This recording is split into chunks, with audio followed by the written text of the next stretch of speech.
So, hello, and a very warm welcome to the last in the current series of Fit for the Future. I'm Katie Ledger, and I'm joined by, as normal, by Dr. Alan Watkins. But of course, we have our resident millennial who's joined us today, Tom Cotton. Tom, warm welcome.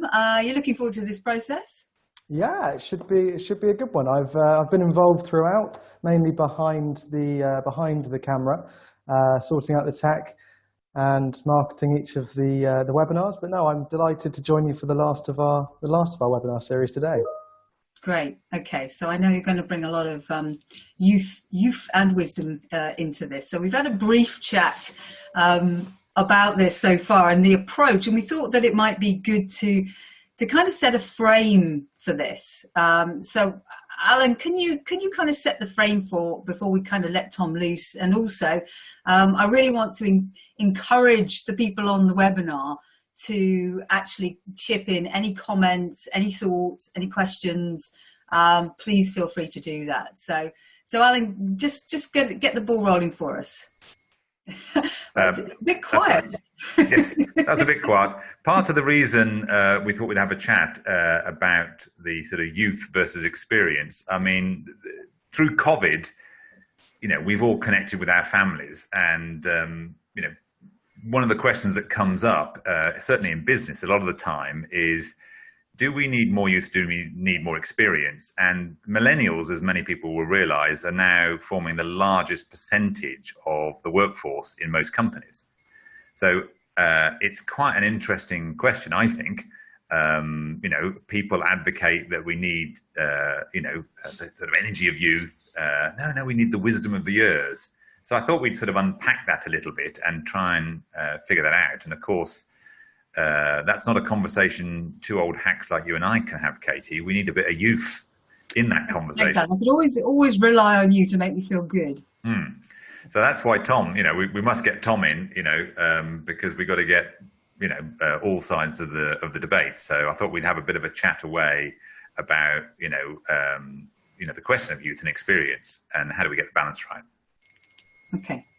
So how should we start off? Should we have a look at the obviously there are upsides and there are downsides to this. How do we want to structure this? Tom, what are your thoughts? Well, perhaps I think if we look at the current situation is one of a business context that probably does prioritize experience. Yeah. So it might be worthwhile looking at the current state of things, right, and unpacking some of the upsides and downsides we're experiencing in the current day. Yeah, I mean, it's certainly in COVID, right, is that there are very few people who've ever experienced a pandemic. So that would dictate we're in a crisis.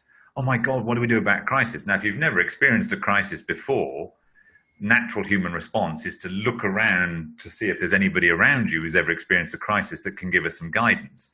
So that would sort of push you towards maybe we need some experience. But of course, this is a crisis like no other crisis. So you might go to the experience view, but they're just making it up. They haven't really experienced a pandemic. I mean, back in the 20s was the last major pandemic. So does that experience help? And the world's changing so much. Do we actually need some fresh ideas from the youth? So that's why these questions never go away. Youth experience, youth experience. So it might be useful for people who are listening to this to put in the chat window of what they think the upsides are of, listening to the youth view, and what the upsides are of listening to the voice of experience. And so maybe if we unpack the upsides and the downsides, let's start with the upsides. There are many upsides to both poles. And we, as you know, in the business, see this as two poles to balance. This isn't a problem to solve. It's not an either or deal, or we always need youth, or we always need, no, obviously you need both. But how do you balance these poles? So our view is you've got to understand the upsides and downsides of both poles. So what would you say, Tom, in terms of the upside of youth? Well, the upside of youth, I think, is like you've said before, a lot of it's energy. So you can look at it from the physical context of having a bit more energy and you having a bit more life in your veins. But perhaps that's... I don't know what he's insinuating. Yes, I don't know. Yeah. I'm not. Yeah, I'll cut to the chase. I think we've only got half an hour, so I won't. We may not be here at the end of half an hour. I won't trouble myself with pleasantries. Yeah. But no, I think it's understanding why people have more energy, and especially in a work context, it might not be your raw energy. It might be the energy that you're able to bring to work. And at a young age, in your 20s, chances are you don't have nearly the responsibilities that people 20 years your senior may have, with mortgages to pay, kids to feed. So I think that there's definitely an upside in that you find that people can dedicate their time. And I think that probably plays into the notion that millennials are incredibly values driven, because you've got all this energy to give, but you're probably only going to give it if you're truly invested in what you're doing and you believe it has a true cause. Otherwise, you're probably 9-to-5ing it. Yeah, so some of the things that people are posting here, Yeah. Katie, is tech savvy, upside of youth. Yeah, the we digital all go to natives. Tom for tech savvy, don't we? Yeah, digital natives, tech savvy, so that's one. Some people are suggesting new ideas, so we've got energy, we've got new ideas, new perspectives. Not quite sure what Dave means by new looks. There's the upside of youth may be more adept at crowdsourcing the information on COVID. I found I was diagnosing myself based on what I'd seen on media, social, and all the rest of it. That's interesting, isn't it? Tapping into the wisdom of the crowd. And again, that might relate to the tech savvy thing. So maybe the upside of youth, so new ideas, new thinking, tech savvy, crowdsourcing. What about speed? I mean, with that energy comes a bit more speed. Do you think you're faster than the rest, Tom? On a good day, I'd like to think so. I think it's not so much... He is to the bar, let's put it that way. I think the speed part, I feel, is very pertinent with the tech piece. So if you're literate in the latest tech, most likely you can do things at twice the speed. And also, Lauren says youth isn't bogged down with institutional dogma and can see solutions that aren't apparent. Yeah, so that's really interesting, that point, because a good friend of mine runs a startup incubator with 14 offices around the world, have taken 500 businesses to commerciality. And he has this phrase, if you look at the best entrepreneurs, actually they're unencumbered by content knowledge. So this sort of, certainly experience would try and make the case that you need experience, you've got to be an expert. But actually, if you look at the literature on the best entrepreneurs, some of the best entrepreneurs become great entrepreneurs because they're not sort of brainwashed into believing certain things have to be done a certain way, and you have to have the knowledge. They're prepared to ask the dumb question, and they're not constrained in that way. So I think that's a really key point. What do you think about endurance? I think that's an interesting one. I would sort of take issue with that one. What do you think, Tom? Endurance is an upside of youth. Yes. Well, I can see where you're coming from, and I know that working on resilience and endurance is what we do with a lot of our C-suite clients. But I think endurance from a millennial perspective is your everyday life. I mean, you have to endure quite a lot in terms of the life we live in and the society we live in. The information we have available to us, the level of compartmentalization that we all have to do on a daily basis just to get by and not worry too much about what's going on all over the world when that information is at your very fingertips. And I think also looking ahead, I mean, sometimes it's hard to be optimistic as a 27-year-old in the UK at the moment with regard to the economy, housing markets, just general factors that do make it a little that require you to have a depressing. lot. I'm feeling depressing, Tom. Yeah, I think this is going depressingly. There's a strong tendency. I mean, we've seen mental health become a very prominent topic, and there's reasons that underpin that, and I do think that it's this oldies who've made a hash of it, Tom. That's the depressing thing, right? And we're still in charge. Yeah, and that's definitely a factor that I think underpins this notion that millennials have, that perhaps, we can do things a bit better. I don't think we're all ignorant to the challenges and the responsibility that comes with, say, leadership. Right. So I'm personally, Katie, I'd say endurance is more individual rather than youth versus experience. So you see, certainly people of older years who've got phenomenal endurance, and younger people who throw the towel in, and vice versa. So I don't think that's a differentiating factor.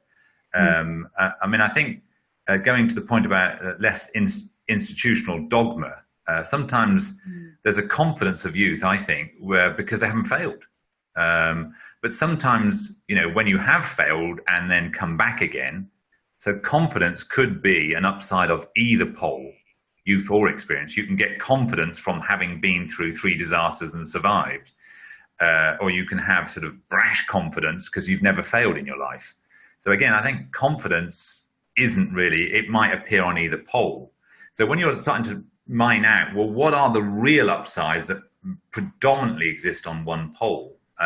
Energy, speed, tech savvy. Of course, you can have people who are, older in years who are tech savvy, but, as a broad brushstroke, energy, speed, tech savvy, maybe a little mental agility. Certainly in business, younger people tend to be cheaper. So if you're looking purely at cost, people who are old in their years, got more experience, tend to get paid. So we'll just take that in mind, Tom, when we have your salary review. Younger people are meant to be cheaper. One of the big advantages, of course. I wonder whether there's more activism. What do you think, Tom? More activism, more desire to be radical in youth, or does radicalness come with age? I think there's definitely an appetite for change that's a lot stronger in youth. And I think that for a number of reasons, that does seem to decline as you progress through your 20s and 30s, or at least you seem far less, it feels you seem less concerned with the collective and a little bit more focused on your own world. Yes, well, maybe we should switch it to the upside of experience for that very reason, Tom, and be a little bit less focused on the upside of youth. Well, this should be quite quick, no? Yes, it's a very short list. Right, quick, Katie, get a list out of the upside of experience. Just supreme confidence that you've failed so many times that you get back up again. Maybe I'm just talking about myself here, but that sense that all is not lost, even if things aren't going swimmingly. Yeah, and I think part of that is seeing a bigger picture. If you've got more life experience, you've just seen more stuff.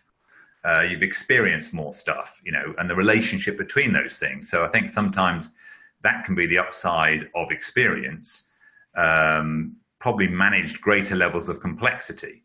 I think the world, as you experience more things, you start to realize things are much more complicated than you maybe realized when you were younger. Or as somebody put it once, I know more stuff, I'm just confused on a higher level. So I'm still confused, but the quality of my confusion is much greater now. So I wonder with experience, you get a broader picture, maybe confidence of the experience. One of the things I thought about coming in is I find myself less easily insulted as the years go by. I don't know whether that's your experience, Katie. You'll have to work hard to insult me now, because it's just water off a duck's back after a certain time. Yeah, I think that is, Dave Spencer said tougher skin. I don't know whether it's a tougher skin. I think it's perhaps just being able to see a few more perspectives and see where people are coming from, and perhaps why they said what they said. And I love the quote from Alex, who said experience can help navigate the office and actual politics. So I think that's a challenge for all of us. But yeah, I think one of the things I thought about is perhaps Tom, you talked about wealth. You do generate more wealth. I think one of the challenges is for youth is kind of getting on the property ladder and getting a foothold. Yeah, definitely. That's an issue, and it's not so much the issue in the moment. I think it's more when you're looking ahead. and when you're trying to plan your next 3, 4, 5 years, and not seeing the same levels of growth that I imagine you two witnessed at some time. Yes, in the ancient past, Tom, probably in the 1750s or something Yes, like that. I've parked my Ark outside, so it's okay. More empathy? Do you think? With greater experience comes more empathy? Well, I think you may have seen more life, and certainly when I was trained as a doctor, you come up close and personal with people suffering as you live your life, and so maybe the capacity for empathy might expand as you get older. I mean, I see that Lauren has written decades of adult experience. Not quite sure what you mean by that, Lauren. Let's assume that's not the direction. Keep it clean. Less freak out. There we go. Less freak out when things go to hell. So yeah, I mean, I think with experience, the realization that you can get through it, that this too will pass. The wealth of experience, the ability to manage conflict, I think, can improve as you get older.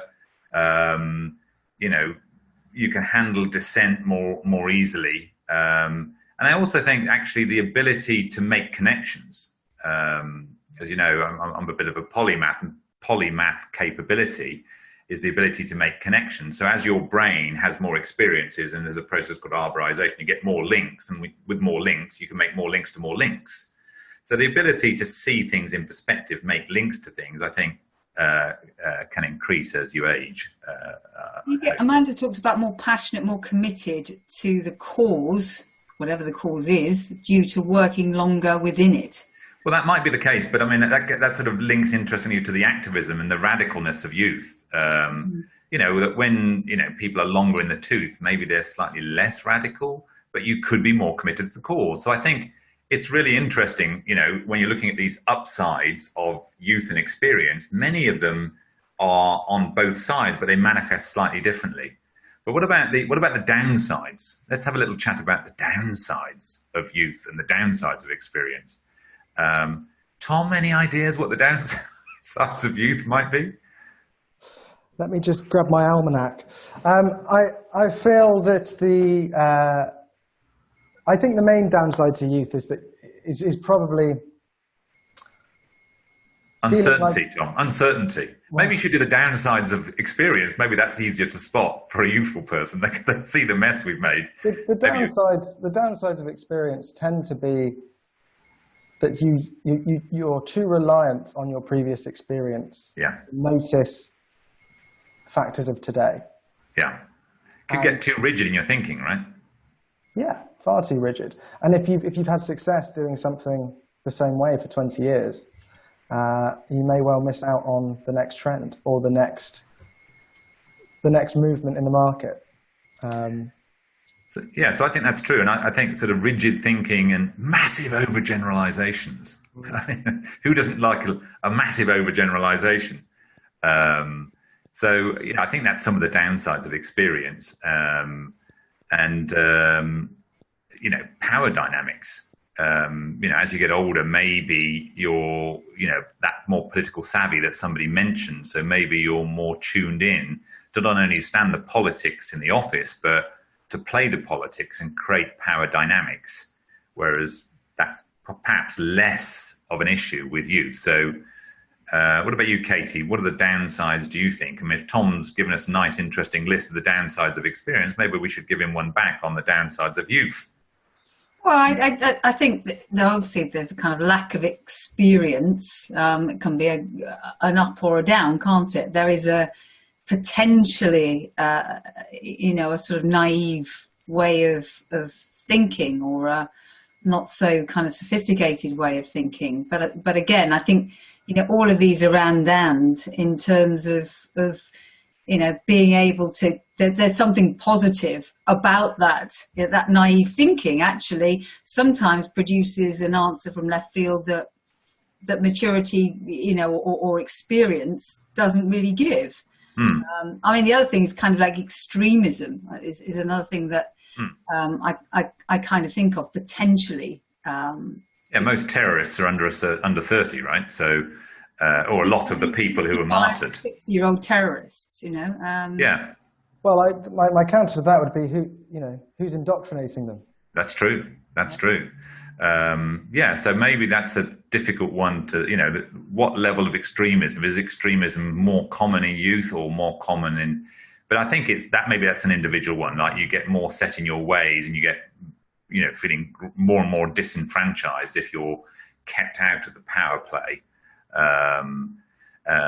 Aidan makes a good point. Everybody loves an overgeneralization. Good joke there, Aidan. Bored. Alex is bored. Bored at a higher level when you're experienced. I think, what about information? Like, this sort of info bloat, I think it's called. That shows you how woke I am. I know terms called info bloat. So is there more info bloat in youth, Tom? Or are the elderly like us, just clogged up with nonsense information and QI facts? What's the youth experience thing on information, do you think? What's the difference? Just for me, Alan, just define info bloat.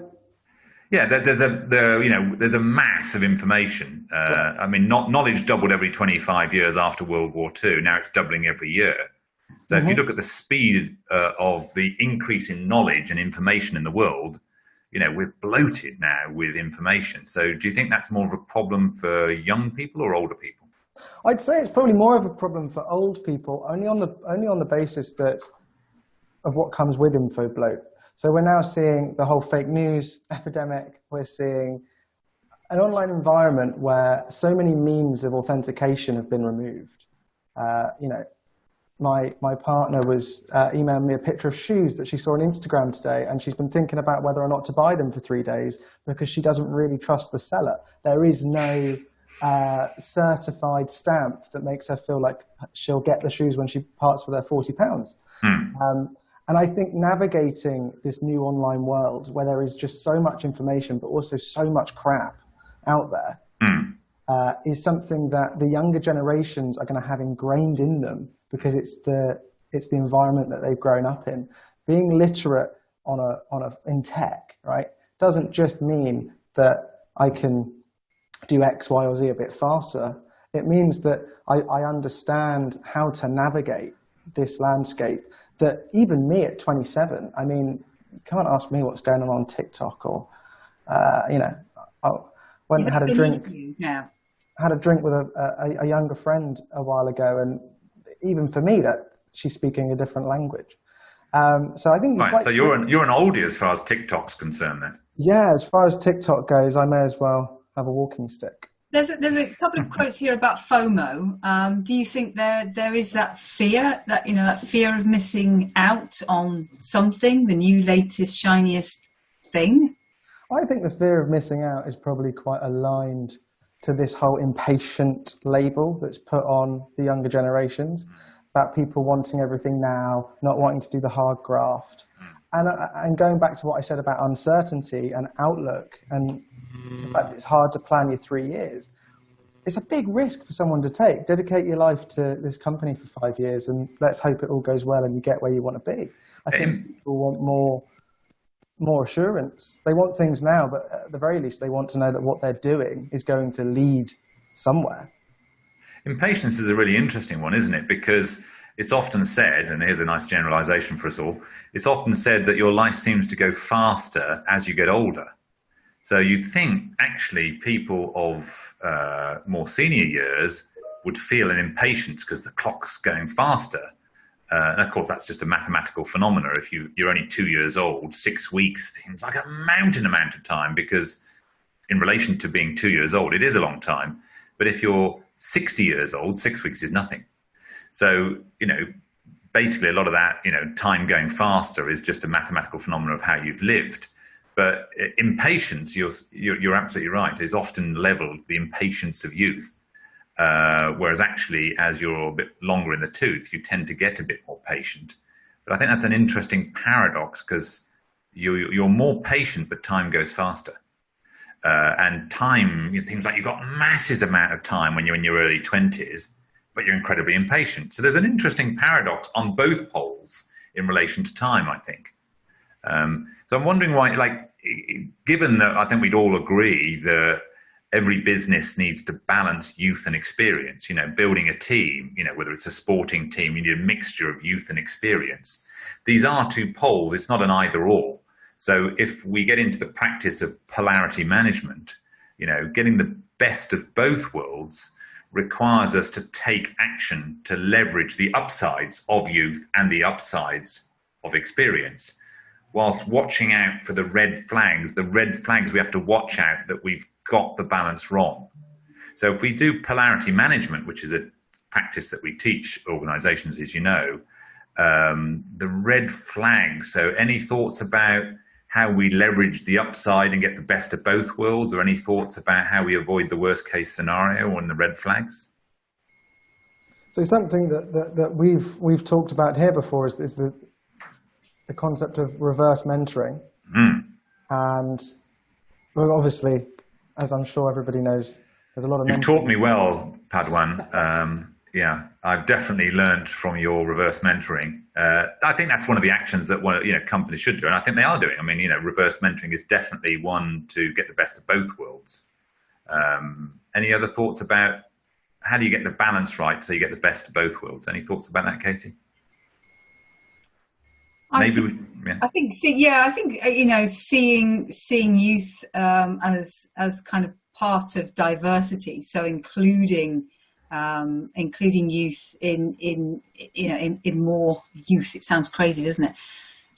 Again, just more diversity, more different views in panels, in days, in discussions, in meetings. I think definitely that's one that we do to a lesser or greater extent in this company. But Tom, you were talking about, was there something else you wanted to talk about reverse mentoring? Just to say that it's usually only effective if you're quite targeted with it.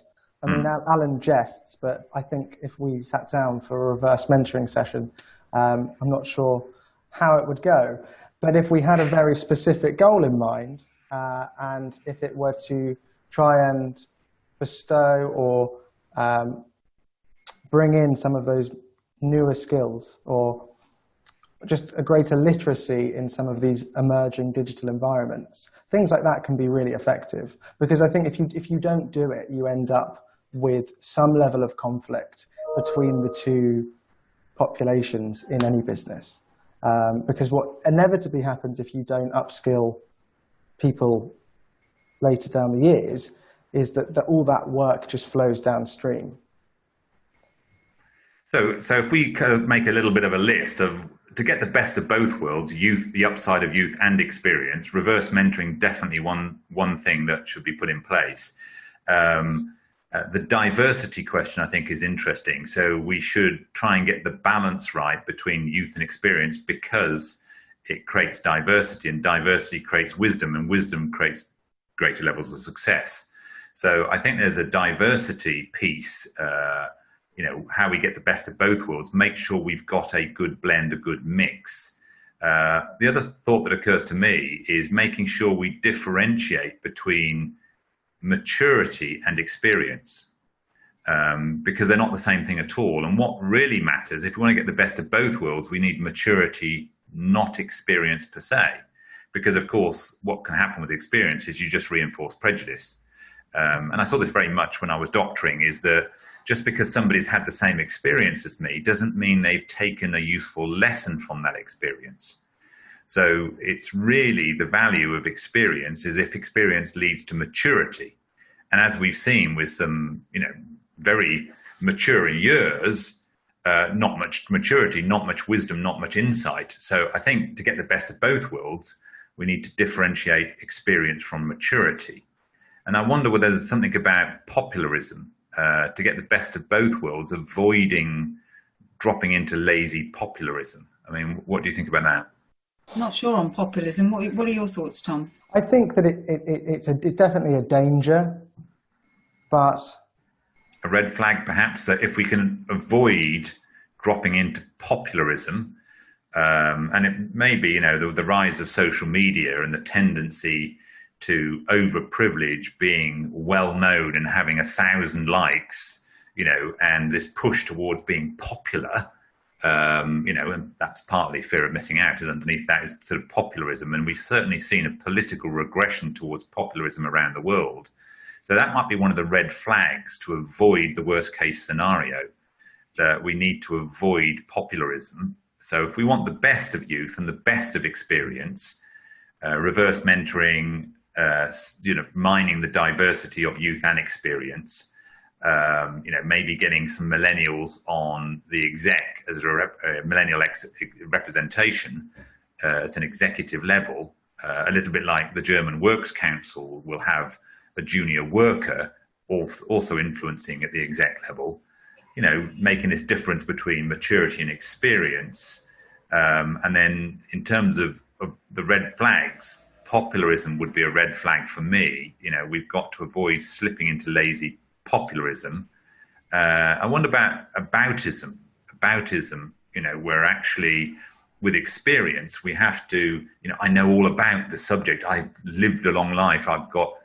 You might know all about it, but it doesn't mean you're any good at it.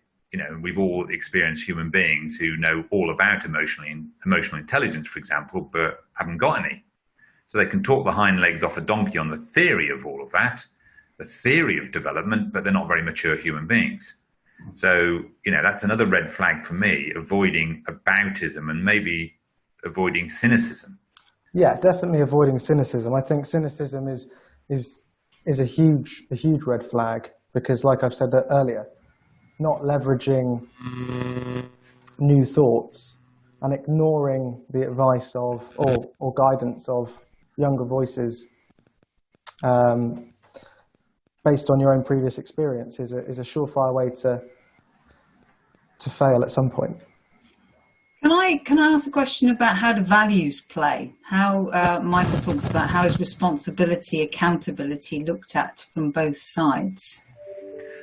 So I think values is a really interesting thing because as we teach people, there are 8 value systems in the world, only 8, and all human beings evolve through these value systems. So we all start at sort of, survival, motivation, and what's called beige value systems. And so as you mature and grow up, you go up this sort of vertical hierarchy of value systems. But I think that's partly the diversity point, that sometimes those youthful values, that energy, that drive, that can do, that make it happen energy of youth, we need that for the diversity. So when we're talking about the best of both worlds and mining the diversity, what we're really talking about is not youth per se, but diversity of value systems. And as you know, we measure that. We measure human beings' value systems. And in fact, you're running a course, I think, Katie, aren't you? Yes, we have a course. We have a certification course on the complete values profile. So I'll put some details in the chat and in the notes, the show notes for this as well. So anybody that is interested in finding out more about values profiles and understanding themselves, understanding team dynamics, that's something that we've been doing for the last 15 years here. So and just making that incredibly simple. And I thought as a sort of something entertaining, I'd show a single slide here to just make the point that just because somebody is experienced on the outside or looks long in the tooth on the outside doesn't mean on the inside they are. And I think that's one of the red flags. So this is a lovely set of T-shirts created by Evian, the bottled water people. And I love Evian as a brand because, of course, people are paying really high price for water. And of course, part of the thing about Evian is backwards, it spells naive. So I wondered whether that was a marketing joke when I first saw that. So how naive are we that we're paying for bottled water that comes out of the tap? Anyway, they did this series of T-shirts, which I love because it brings home that point of just because we're 40, 50, 60, 70 on the outside, on the inside, we may be much younger, and we certainly can point the finger at many politicians around the world who may be long in the year, but are still pretty immature on the inside. So I think one of the red flags, again, don't mistake experience for maturity. And what really matters, in my view, certainly, is the level and quality of maturity. And if I look back at my own life, I'd say that actually I think one of the value of youth is Tom's level of maturity is much greater than I had when I was his age.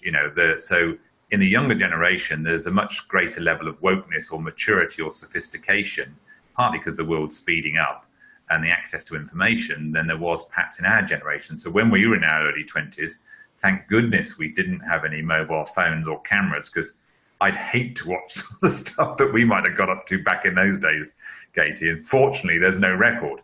Or very little record. Don't lump me into your reprobate nature, I would say, on this. I'm just looking at the summary. What I kind of want to get a sense of, Tom, is what's your sense? What's your summary of youth versus experience?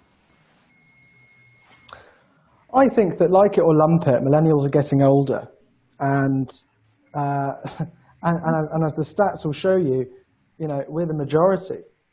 We are taking over. I mean, we've taken over, and it's all coming.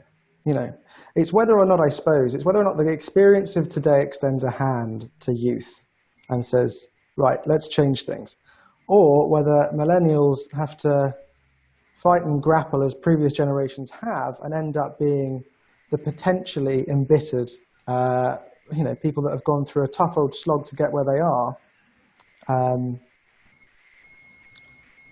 in their own 50s or 40s, 50s or 60s. What do you think will happen? What do I think will happen? I think inevitably things are going to converge. I think that you're starting to see it already. You're seeing the advent of really young founders. I mean, it's such an overused example, but someone like Mark Zuckerberg, not the man he once was now in the media, but the fact that he was controlling one of the most powerful companies in his 20s is pretty telling. And we've seen it again and again. I mean, looking into some stats for this webinar, I think it's Ernst & Young and Accenture, already 2/3 of their workforce are millennials. So it's coming. It's whether you embrace it or not. Okay. Well, thanks for joining us.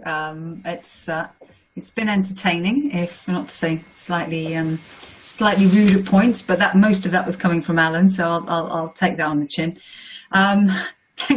Thanks, guys, and thanks to you if you are listening or watching this. Thanks for your company over the last number of weeks that we've been doing these webinars. This is the last of the Fit for the Future series. We will come back with some other series, but for the moment, we're going to press pause on this. All of the previous webinars have been created as podcasts. They're on our site, complete-coherence.com, and you can go to resources and download any of those. So for the moment, thank you very much for joining us. Please tell everybody about the webinars and point them to our site if you think they're interested. And we'll see you again very soon. Thanks a lot. Thank you, Katie. Cheers. Thank you, Tom. Thanks. Bye-bye.